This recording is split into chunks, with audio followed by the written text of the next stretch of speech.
അത് തന്നെ ഒരു നല്ല സൂചനയാണ്. കാരണം ജനം മാറ്റം ആഗ്രഹിക്കുന്നു എന്നുള്ളതിൻ്റെ തെളിവാണ് ഇത്രയും വിലയിരിക്കും. കാരണം ഏറ്റവും കുറവ് വോട്ട് രേഖപ്പെടുന്ന ഒരു ബൂത്തിലാണ് ഇത്തവണ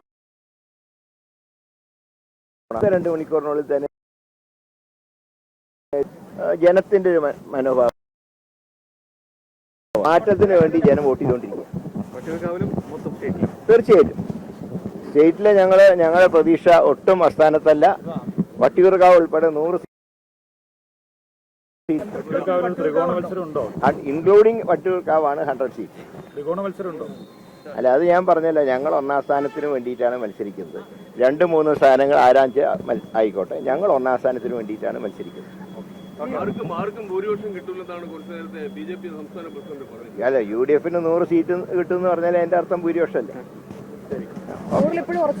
100-ൽ ഇപ്പോഴും ഉറച്ചു നിൽക്കും. ശരി.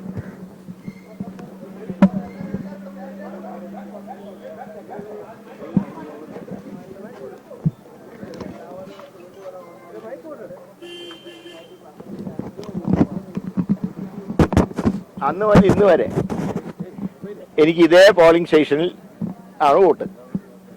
അപ്പോൾ ഇട്ടിട്ട് പോയി എന്ന് പറയുന്നവർക്കുള്ള മറുപടി, ഞാൻ മാത്രമേ ഇവിടെ പ്രധാന സ്ഥാനാർത്ഥികൾ ഈ നിയോജകമണ്ഡലത്തിൽ വോട്ടുള്ള ആളുള്ളൂ. അതിൻ്റെ അർത്ഥം ഞാനെവിടെ വോട്ടിട്ടിട്ട് പോയി.